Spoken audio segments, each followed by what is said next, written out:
I am Allison, 26 years old, and I work at a bank where I handle other people's money all day. Ironic, considering my own family treats my finances like a communal piggy bank.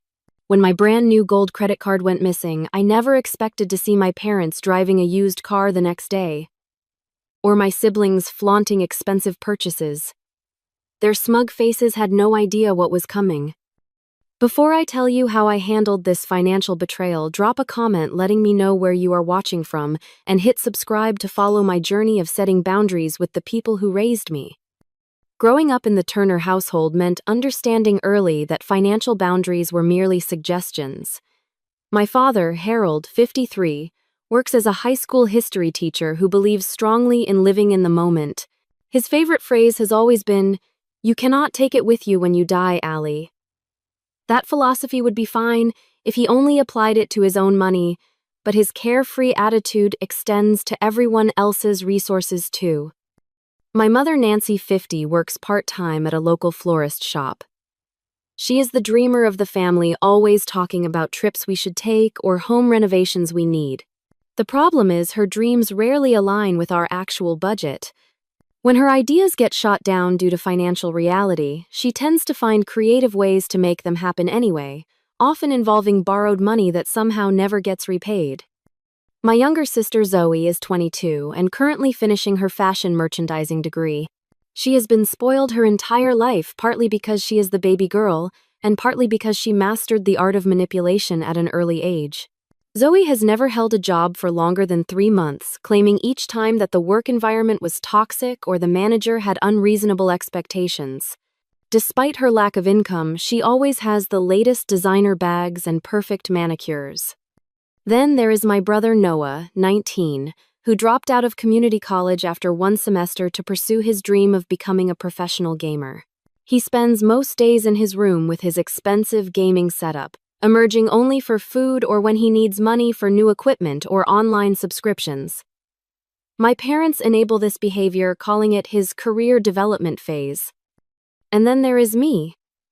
From the outside, I might seem like the boring one.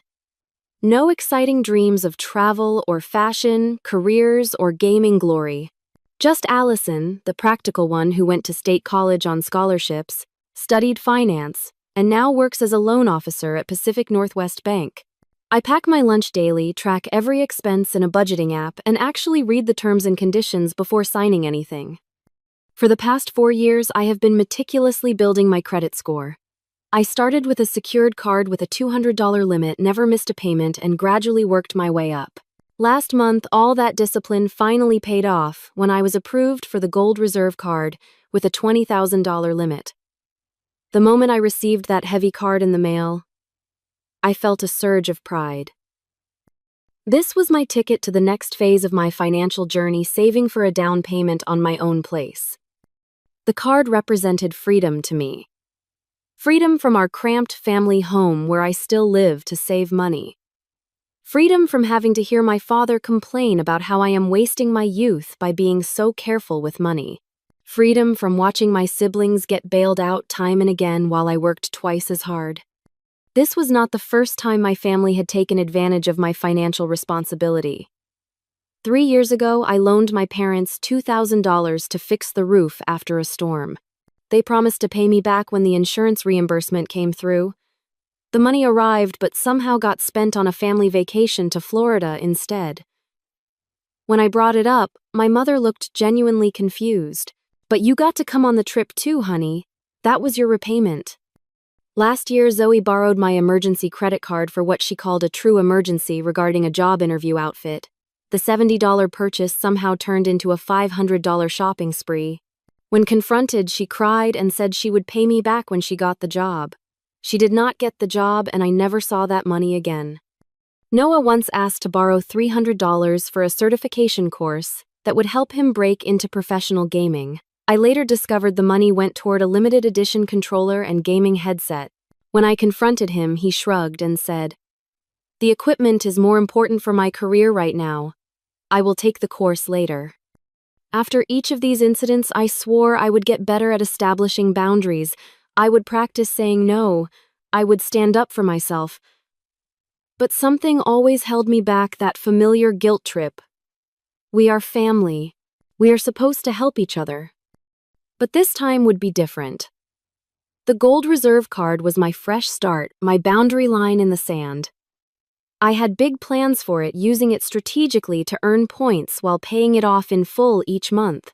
I had even created a spreadsheet calculating how long it would take to save enough for a modest condo downtown.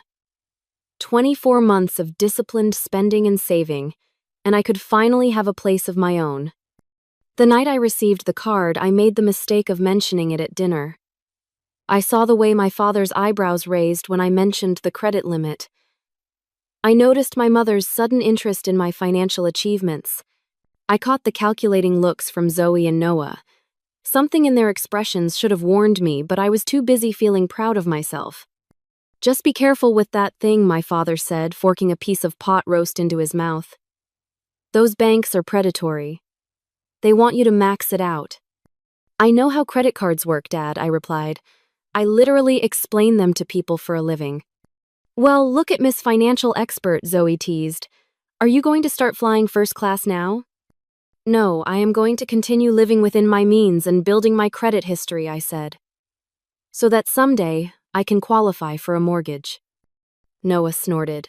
"Why buy a house when you could travel the world? You are so boring, Allie." Their reactions were typical, but something felt different this time. The way they looked at that card almost hungrily. I should have known then what was coming.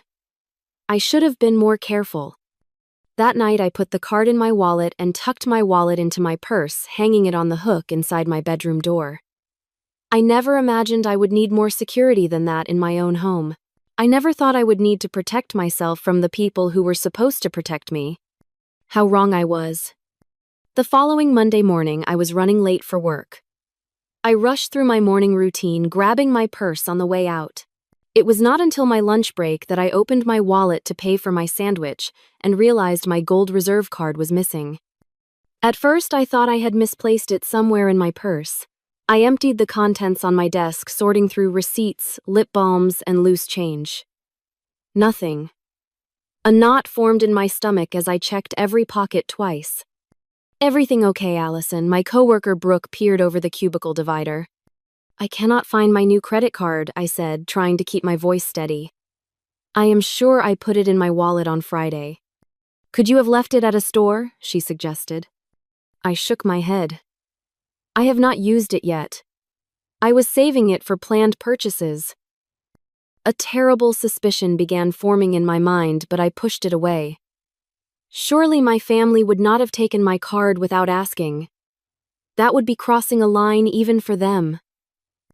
During my afternoon break, I called the credit card company to check if there had been any activity on the account. The customer service representative was friendly and efficient. "Yes, Miss Turner, I do see a transaction from yesterday. A payment of $8,000 to Riverdale Auto Sales." My heart dropped. $8,000. "Are you sure?" "Yes, ma'am. It was processed yesterday at 2:14 p.m. Would you like to report this as fraudulent activity?" My mind raced. If I reported it as fraud, an investigation would be opened. If my family had indeed taken my card, they could face serious consequences. Despite everything, I could not bring myself to potentially get them in legal trouble without talking to them first. "No, not yet," I said finally. "I need to check something first. Thank you." I ended the call and sat motionless at my desk. $8,000. For a car. The pieces were coming together and I felt sick. I remembered my parents mentioning they needed to replace Dad's old sedan soon, but I never imagined they would use my credit card to do it. The rest of the workday passed in a blur. I could barely focus on my tasks, my mind constantly returning to that $8,000 charge and what it meant. By the time I drove home, anxiety had given way to anger. How dare they take my card without asking? How dare they make such a large purchase without my permission? When I pulled into our driveway, I spotted it immediately, a navy blue Toyota Camry, probably about 5 years old, parked where my father's rusted Oldsmobile used to sit. It looked clean and well-maintained, certainly worth about $8,000. I stormed into the house, finding my parents in the kitchen preparing dinner. My mother was chopping vegetables while my father sat at the table reading a newspaper. They looked up as I entered, their expressions shifting from welcome to wariness when they saw my face.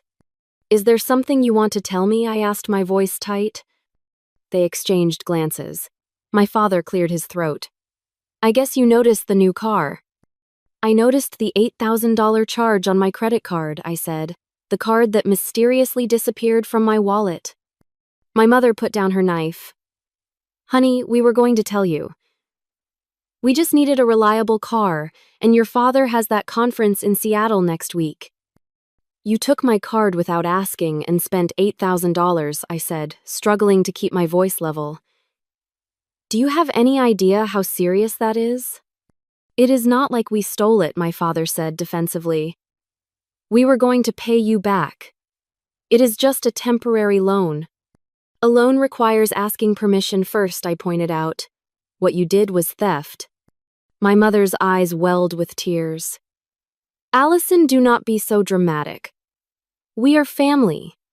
We help each other out." "Help each other out? When have you ever helped me out financially? When have you ever paid me back for anything?"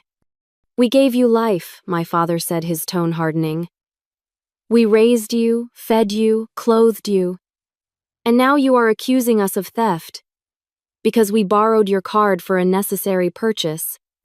I felt like I was going to explode. The audacity of using my childhood as leverage against financial theft was almost too much to bear. I took a deep breath, trying to stay calm. "I need my card back, now." "We do not have it with us," my mother said quickly. "I think it is in the other purse. I will look for it tomorrow." "You think you take my card, spend $8,000, and you cannot even keep track of where it is? Why are you making such a big deal about this?" my father asked. "It is just a credit card. You do not have to pay it all at once. That is the whole point of credit." That statement revealed so much about their financial mindset that I was momentarily speechless. Did they really not understand that credit card debt was still debt? That interest would accrue, that this could damage my credit score? "I worked hard for that credit line," I said, finally. "I had plans for it. Responsible plans." "Oh yes, your condo fund," my mother said with a dismissive wave. "Honey, you are 26. You should be enjoying life, not obsessing over mortgage rates." "This is my financial future you are messing with," I insisted. "I expect you to pay this off immediately." "Of course we will pay it," my father said soothingly. "Just give us a few months. We will make the minimum payments until we can save up." Minimum payments on $8,000 at 22% interest. They had no clue. "I want the card back tonight," I said firmly, "and we are not done talking about this." I walked out of the kitchen before they could respond, my mind racing with calculations. How much would this set back my plans? How long would it take them to actually pay this off, if ever? And most importantly, how could I have been so careless with something so important to me? As I climbed the stairs to my room, I could not help but feel a sense of betrayal so deep it made my chest ache. These were the people who were supposed to teach me about responsibility and respect. Instead, they were showing me exactly what not to do. Little did I know the car was just the beginning. The worst was yet to come. The next morning, I woke up determined to get my card back and figure out a plan to deal with the unauthorized purchase. I had spent half the night researching my options, from filing a police report, which I could not bring myself to do, to taking my parents to small claims court, which seemed extreme to Lear. I was leaning toward a written repayment agreement with strict terms and deadlines. As I headed downstairs for breakfast, I heard excited voices from the kitchen. I paused on the staircase, listening. "It is gorgeous, Zoe. I cannot believe you found it on sale," my mother sounded delighted. "The limit is only 1,000, but that is enough for now. I am going to build my credit just like Allison did." I rounded the corner to find Zoe sitting at the kitchen table, proudly displaying a shiny new credit card to our mother. It was a basic starter card from Capital One, nothing special, but Zoe was beaming like she had just been handed the keys to a kingdom. "Morning," I said, pouring myself a cup of coffee. "New card?" "Yes," Zoe grinned. "I got approved yesterday. Now I can start building my credit history too." That's great, I said cautiously. Just be careful with it. Credit cards are a big responsibility. She rolled her eyes. Yes, Mom, number 2. I know how credit works. Something about her confidence struck me as odd. Zoe had been rejected for credit cards multiple times in the past due to her non-existent credit history and sporadic employment. What had changed? How did you get approved? I asked. Last time you applied, they turned you down. She shrugged, suddenly very interested in her cereal.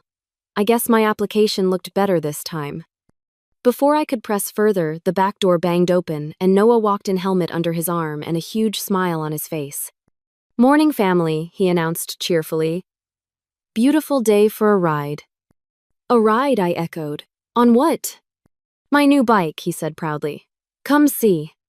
Confused, I followed him outside to the driveway where a gleaming black and red Kawasaki sport bike sat next to the new Toyota. It looked brand new and expensive.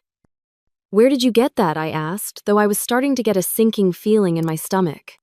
Found a sweet deal online, he said vaguely. Guy needed to sell it fast. Got it for a steal at $3,000. Noah, who had never held a steady job somehow, had $3,000 for a motorcycle. The pieces were starting to come together, and I did not like the picture they were forming. Noah, where did you get $3,000? I asked directly. He suddenly became very interested in adjusting his helmet strap. I saved up. From what income? Look, what does it matter? He said defensively. I got a good deal and now I have reliable transportation. I went back inside and headed straight for my laptop. Logging into my credit card account, I scrolled through the recent transactions. There, it was $8,000 to Riverdale Auto Sales. But there was more. A transaction for $2,999 to Valley Motorsports, another for $1,200 to Nordstrom, $700 to Best Buy, $600 to Apple. The charges went on and on.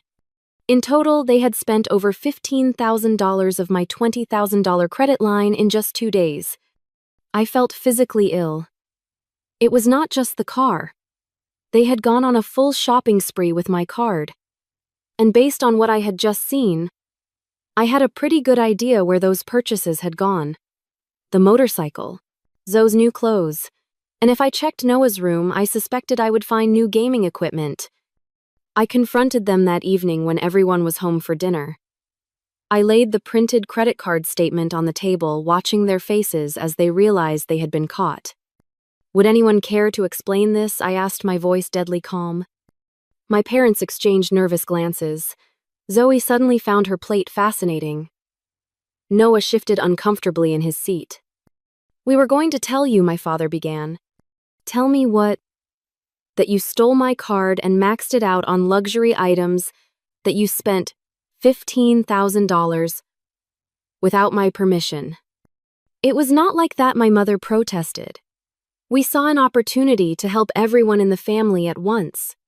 Your father needed a car, Noah needed transportation for job interviews, and Zoe needed professional clothes for her career. And the charges at Best Buy and Apple, I asked. Let me guess, Noah needed gaming equipment for his career too. Noah at least had the decency to look ashamed. You are overreacting, my father said. It is just credit. It is not real money. I stared at him in disbelief. Not real money. Do you think the credit card company sends monopoly bills when the statement comes due? This is real debt that has to be paid back with interest. We will help with the payments, my mother said weakly.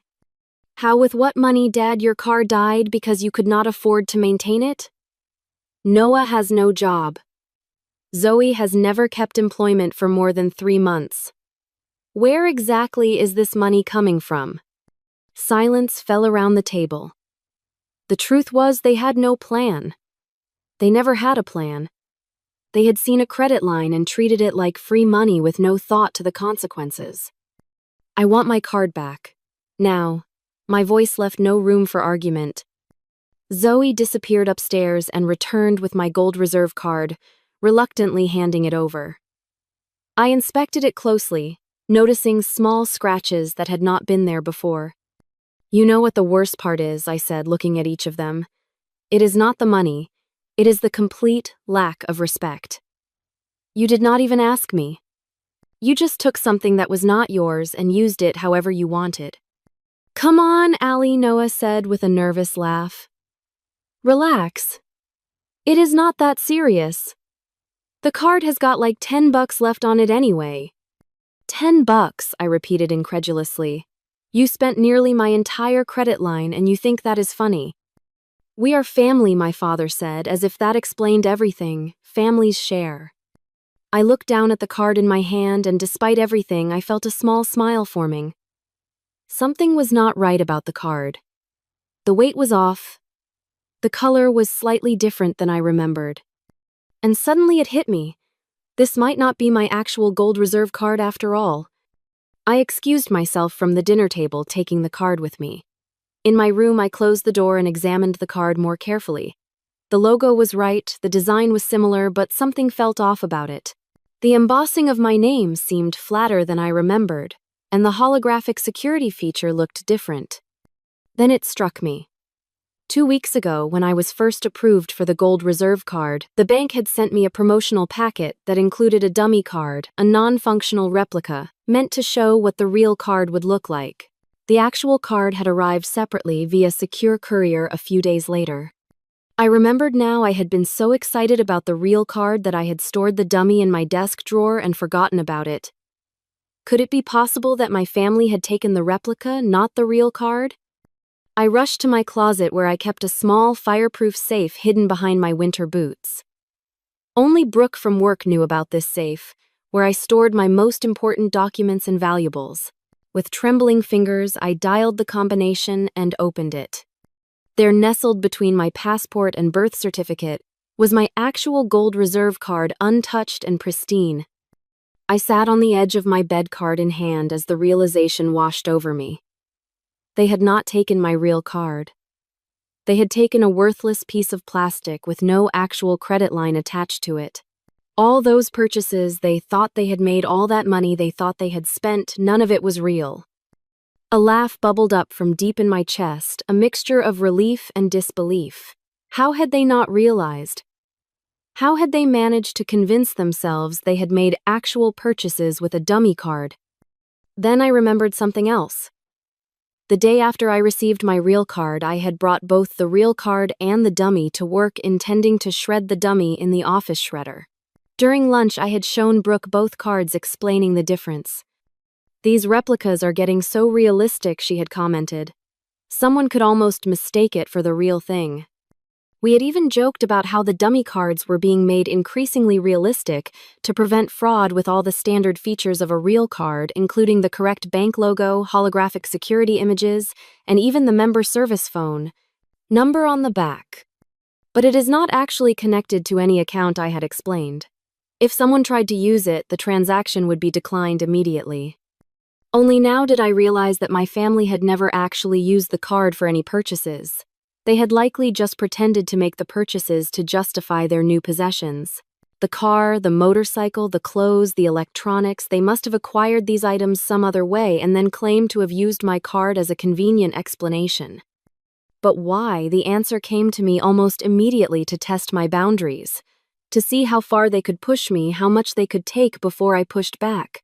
It was a test, and I had been failing it for years by always giving in, always forgiving, always allowing them to cross my boundaries without consequences. A new emotion began to replace my relief: determination.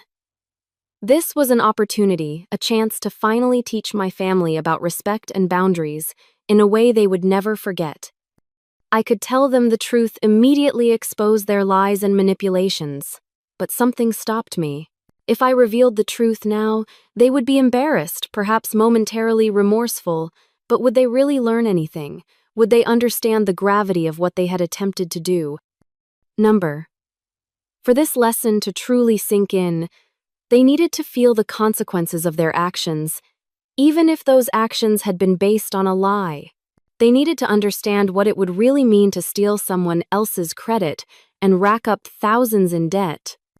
A plan began to form in my mind. I would not tell them about the dummy card, not yet. Instead, I would let them believe their actions had real consequences. I would create a scenario where they would have to face the reality of credit card debt, the stress of collections calls, the fear of ruined credit scores. Only then, when they truly understood the seriousness of financial theft, would I reveal the truth. It was manipulative, yes, but after years of being manipulated by them, perhaps this was the only language they would understand.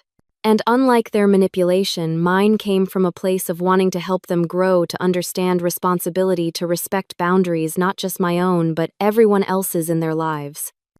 I tucked my real gold reserve card back into the safe and returned the dummy card to my wallet. Downstairs, my family was still at the dinner table, an uncomfortable silence hanging over them. I sat down, composed and calm. "I have been thinking," I said carefully. "What is done is done. The card is maxed out. Now we need to figure out how to deal with the consequences." They exchanged relieved glances, clearly having expected a much stronger reaction from me. "So you are not mad?" Zoe asked tentatively. "I am disappointed," I said truthfully. "But right now, I am more concerned about how we are going to handle the payments.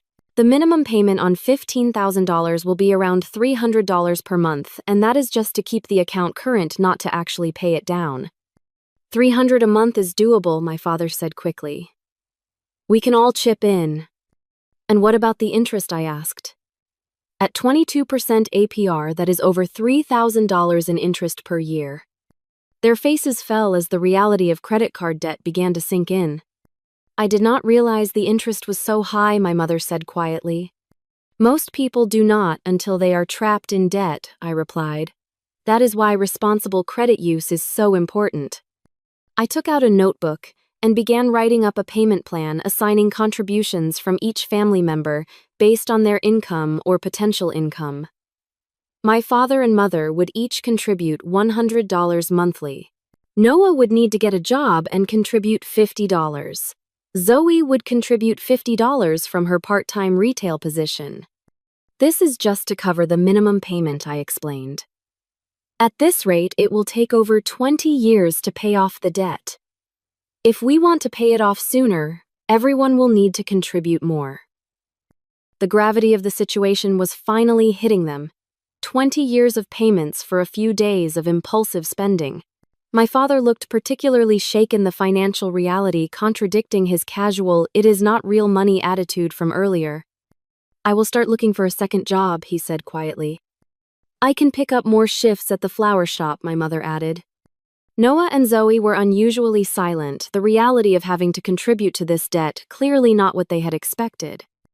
As I left the table that night, I felt a mixture of guilt and satisfaction. The guilt came from the deception, from letting them believe they had created a real financial crisis. But the satisfaction came from seeing the first signs of real understanding in their eyes. For perhaps the first time, they were beginning to grasp the consequences of financial irresponsibility. The lesson was just beginning, but already I could see it taking hold. And that gave me hope that maybe, just maybe, our family dynamic could change for the better. Over the next 2 weeks, I carefully orchestrated my plan to teach my family about financial responsibility. The first step was to enlist help from my coworker and friend Brooke, who agreed to play the role of a credit card collections agent. "Are you sure about this?" she asked when I explained my plan over lunch. "It seems a little extreme." "They need to understand the real consequences of credit card theft," I said. "And they need to learn to respect boundaries. If they think they can take my card without permission and face no consequences, what is to stop them from doing it again with my real card next time?" Brooke reluctantly agreed, and the next day my father received his first collections call at work. "Mr. Turner, this is Brooke Williams from Gold Reserve Card Services. I am calling about the recent activity on your daughter's account and the upcoming payment due." My father came home that evening looking worried. "I got a call from the credit card company today," he told me. "They said the payment is due next week." "Yes, I know," I replied calmly. "That is how credit cards work. You spend the money, then you have to pay it back." But it is almost $400 for the minimum payment, he said, his voice strained. I thought you said it would be $300. The interest started accruing immediately, I explained. And there are late fees because the payment for last month was missed. This was not true, of course, but my father did not know that. He ran a hand through his hair, looking genuinely distressed for the first time. I will figure it out, he muttered. Maybe I can pick up some tutoring gigs after school. The next day, it was my mother's turn. Brooke called her at the florist shop, identifying herself as a credit supervisor, concerned about unusual activity on the account.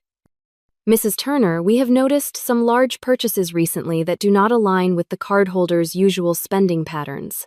As this could indicate fraudulent activity, we wanted to verify these charges with you.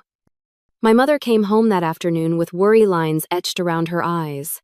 The credit card company called me today, she told me as she chopped vegetables for dinner with more force than necessary. They asked about the charges. I did not know what to say. What did you tell them? I asked. I said they were authorized, she admitted.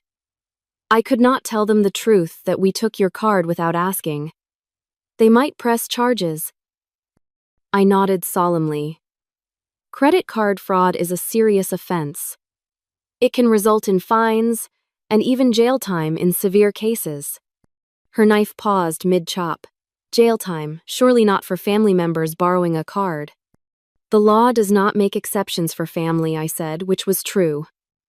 Unauthorized use is unauthorized use. She resumed chopping, but her movements were jerky, anxious. We will make this right, Allison. I promise. Your father is looking into a weekend job and I am going to ask for more hours at the shop. Next came Zoe. I arranged for Brooke to call her while we were having coffee at a cafe discussing her new wardrobe. Is this Zoe Turner? This is Brooke Williams from the credit reporting agency. I am calling because we have received notification of potential credit fraud involving your information. Zoe's face drained of color as she took the call. What? No, there must be some mistake, she stammered. When she hung up, her hands were shaking. That was the credit bureau, she said, voice trembling. They said my credit score might be affected because my name was associated with potential fraud. What did you tell them? I asked. I denied everything, she whispered. Allison, I cannot have a fraud mark on my credit report. I will never be able to get an apartment or a car loan. Actions have consequences, Zoe, I said gently. When you participate in unauthorized credit, it affects your financial reputation.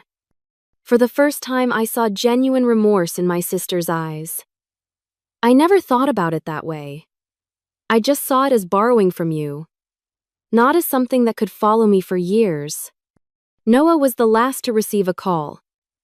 Brooke posed as a motorcycle financing agent, calling to verify the source of funds for his recent purchase.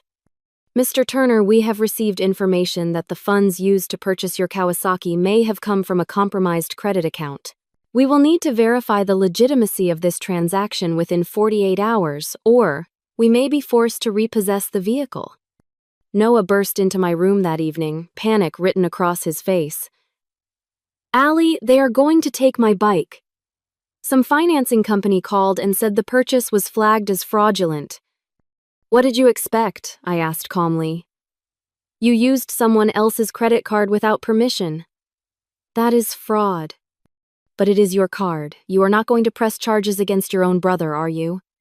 I looked at him steadily. I did not make the purchase, Noah. As far as the credit card company knows, someone stole my card and used it fraudulently. They are just following standard procedure. What am I supposed to do? I cannot lose that bike. There were actual tears in his eyes now. The motorcycle, unlike his usual gaming purchases, clearly meant something to him. You could get a job and start making legitimate payments on it, I suggested. Show that you are taking responsibility for your actions. A job like a real one, he looked horrified at the thought. Yes, Noah, a real job, like most adults have. He left my room, subdued the reality of his situation finally sinking in. The family called an emergency meeting that weekend. They gathered in the living room, all wearing expressions of stress and worry. My father had printed out job listings from the local newspaper. My mother had her work schedule spread out on the coffee table with additional hours highlighted in yellow. Zoe had brought information about donating plasma twice a week for extra cash. Noah had miraculously printed out an application for the local grocery store. "We need to figure this out as a family," my father began, his voice uncharacteristically serious. "We made a terrible mistake taking Allison's card. And now we need to make it right." "I have worked out our budget," my mother added, pushing forward a sheet of paper covered in calculations. "If we cut out all non-essentials, we can come up with $500 a month toward the debt." "I can sell some of my designer stuff online," Zoe offered. "I probably have a few $1,000s worth of clothes and bags I rarely use." "And I can sell my gaming PC," Noah said reluctantly. "It is worth at least $1,000. I watched them in silence, amazed at the transformation. These were the same people who just 2 weeks ago had laughed off my concerns and treated my credit line as a communal resource. Now they were offering genuine sacrifices to make amends. "What about the car?" I asked. "And the motorcycle?" My parents exchanged glances. "We have discussed it," my father said slowly. "We are going to sell the Toyota and go back to using public transportation. Your mother can take the bus to work, and I can carpool with other teachers." "And I am going to sell the bike," Noah added, looking pained. "I never should have bought it in the first place. Not like that." I felt a twinge of guilt at their sacrifices, knowing that the debt they were so worried about did not actually exist. But I reminded myself that the lesson they were learning was real and valuable, even if the debt was not. "Those are serious sacrifices," I acknowledged. "Are you sure?" "We do not have a choice," my mother said firmly. "We cannot leave you stuck with this debt. It is not fair and it is not right." "It is more than the money," my father added, surprising me. "It is about trust. We betrayed your trust, Allison, and we need to earn it back." For the first time in recent memory, I saw my family taking responsibility for their actions without excuses or deflection. They were facing consequences head-on and making difficult choices. It was exactly the lesson I had hoped they would learn, though I had not expected it to happen so quickly or so thoroughly. As they continued discussing payment plans and budgeting strategies, I wondered if I should end the charade now, tell them the truth about the dummy card. But something told me to wait. The lesson was taking root, but it needed time to fully develop. They needed to experience not just the initial panic, but the sustained effort of working together to solve a problem they had created. So I stayed silent, listening to their plans, offering suggestions when asked, and quietly marveling at how quickly priorities can shift when reality comes knocking. 3 weeks after discovering the dummy card, I decided it was time to reveal the truth. The lesson had gone on long enough. My family had demonstrated genuine remorse and had taken concrete steps toward making amends. My father had started tutoring after school 3 days a week. My mother had picked up weekend shifts at the flower shop. Zoe had sold nearly $2,000 worth of designer items online. And most surprisingly, Noah had not only applied for but had actually been hired at the local grocery store as a stalker. More importantly, I had noticed subtle shifts in their attitudes. They had stopped making comments about my financial caution being excessive. They had begun consulting me about their own finances, asking about budgeting strategies and savings plans, and they had become vigilant about respecting my personal space and belongings, always asking permission before borrowing anything, even something as small as a phone charger. I invited everyone to a family dinner, cooking my mother's favorite lasagna recipe as a peace offering of sorts. As we sat around the table, I could sense their tension. These family dinners had become strategy sessions about debt repayment, not the relaxed affairs they once were. "I have something important to tell you all," I began after we had finished eating. "It is about the credit card." They exchanged nervous glances. "Is there a problem with the payment plan?" my father asked. "We are still working on getting that first payment together." "No, there is no problem with the payment plan," I said. "Because there is no debt to pay." Confused looks passed between them.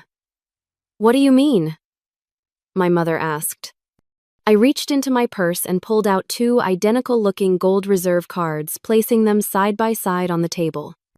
This one, I said, pointing to the card on the left, is the dummy card that came in my welcome packet. It is the one you took from my wallet. It is not connected to any account and cannot be used for purchases. I pointed to the card on the right, and this is my actual gold reserve card. It has been in my safe the entire time. It has never been used. Silence fell over the table as they processed what I was saying. My father was the first to understand. You mean, all this time, we did not actually use your card. The debt is not real. There is no debt, I confirmed. No car purchase, no motorcycle, no shopping sprees. The card you took could not have been used for any transactions. But the car, my mother said slowly. The motorcycle. Where did those come from? I raised an eyebrow. That is what I would like to know. You tell me. More uncomfortable glances were exchanged. Finally, my father sighed deeply. The car was from my brother James, he admitted. He sold it to me for $800, not $8,000. I have been making payments to him directly. And the motorcycle, I prompted, looking at Noah. He squirmed in his seat. It is actually really old, he confessed. I bought it broken from Petey's dad for $300 and fixed it up with parts from the junkyard. I just made it look nice with a new paint job and some polish. And your new wardrobe, I asked Zoe. She had the grace to look embarrassed. Mostly thrift store finds and clothes borrowed from friends for job interviews. I just let everyone assume they were new. And the credit card, the one you were showing Mom at breakfast? A prepaid card, she admitted. I put my babysitting money on it. It is not a real credit card. I sat back in my chair, taking it all in.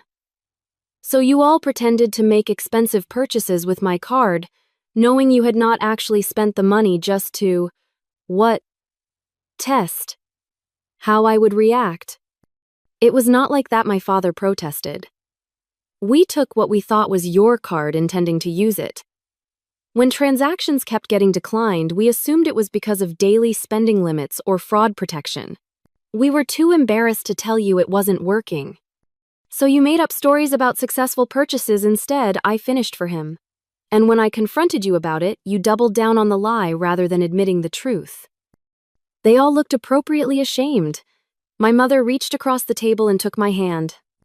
We are so sorry, Allison. Not just for taking the card, but for lying about it afterward. You were right about us not respecting your boundaries. Why did you go along with my payment plan, I asked. Why sell your things and get extra jobs for a debt that did not exist? Because we knew we had done something wrong, my father said quietly. Even if the card did not work, the intent was there. We were trying to make amends for what we had attempted to do, not just what we actually did. And then it just snowballed, Zoe added. The more serious you were about the debt, the harder it became to admit we had lied. Plus, Noah said the collections calls made it seem so real. I felt a twinge of guilt at that. About those calls, I said slowly. They were not real either. My friend Brooke was making them as a favor to me. Their expressions shifted from shame to confusion then, to dawning understanding. You knew all along, my father asked. About the dummy card. About our lies. I nodded. I figured it out the night you returned the card to me. But by then I had realized something important. You all needed to understand the consequences of what you had tried to do. If I had just called you out on the failed attempt, would anything have really changed? So this whole thing has been a lesson, my mother said slowly. You were teaching us about responsibility. And boundaries, I added. And respect. There was a long silence as they absorbed this.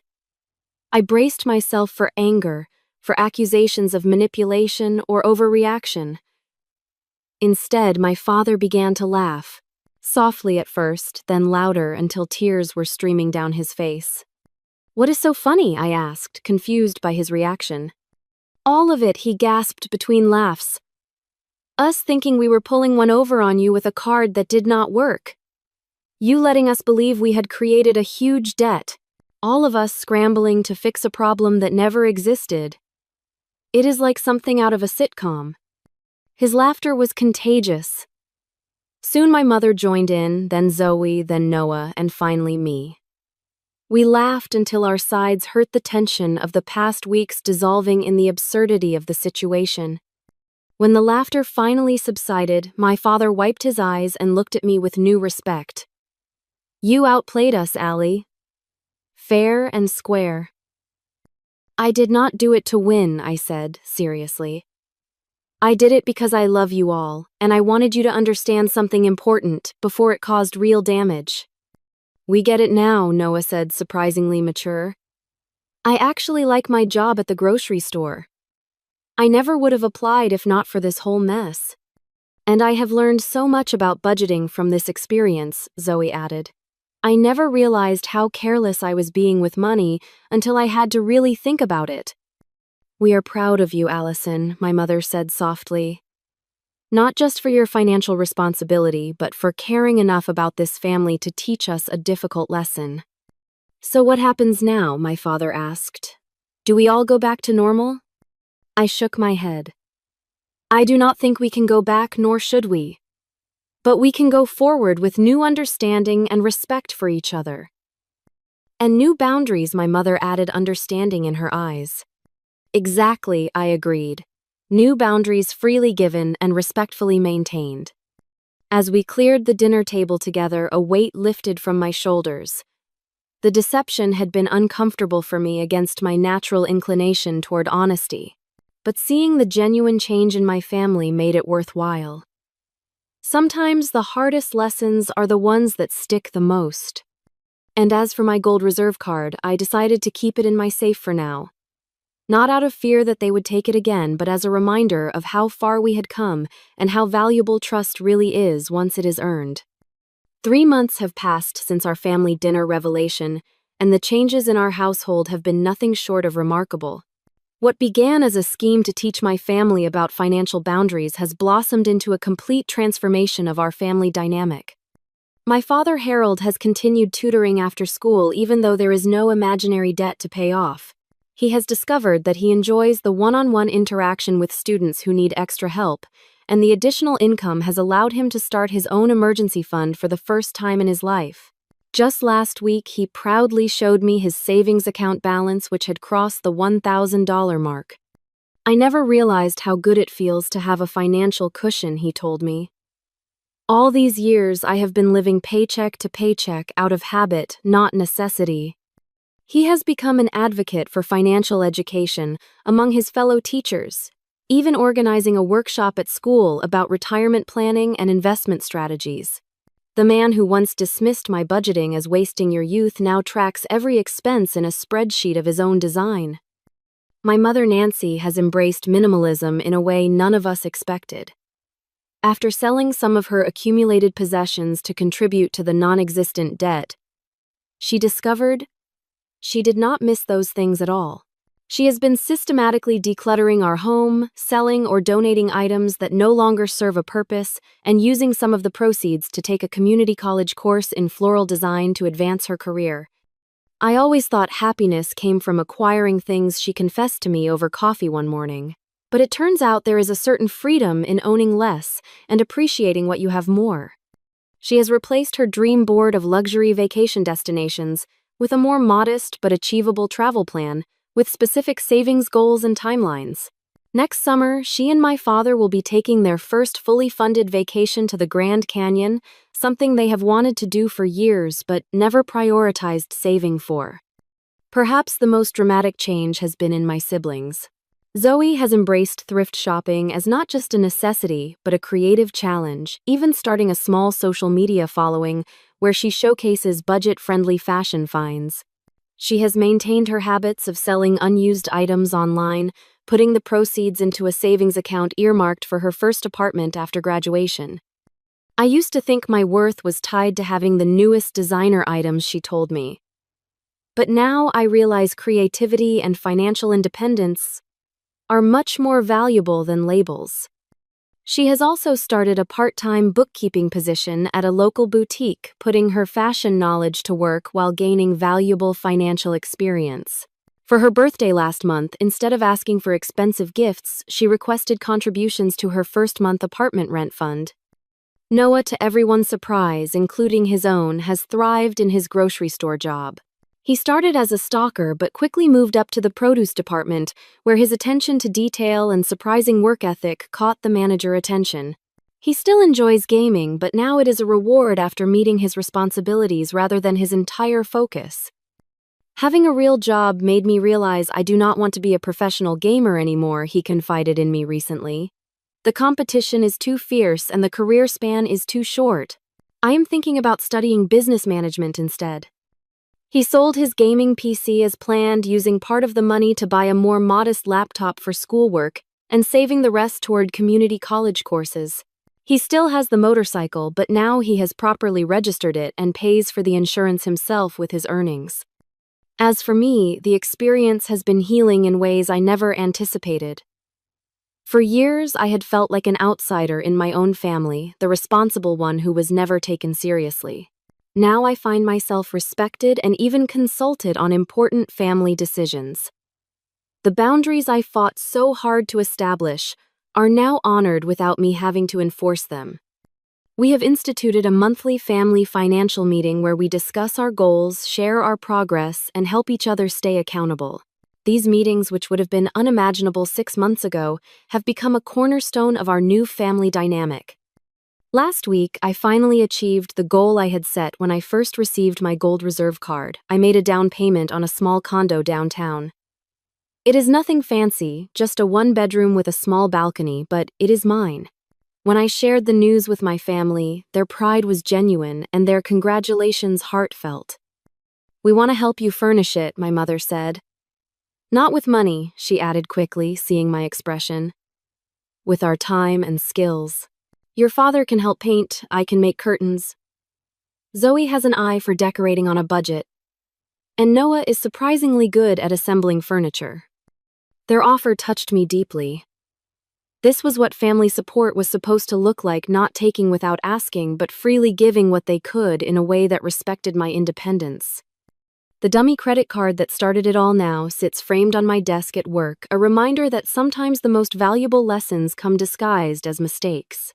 Brooke laughs every time she sees it, still amazed at how well our plan worked. "You could have just told them they crossed a line," she said to me once. "Why go through such an elaborate scheme?" The answer is simple but profound, because telling someone they are wrong rarely changes behavior, but allowing them to experience the consequences of their actions can transform their perspective entirely. My family did not need a lecture on financial responsibility.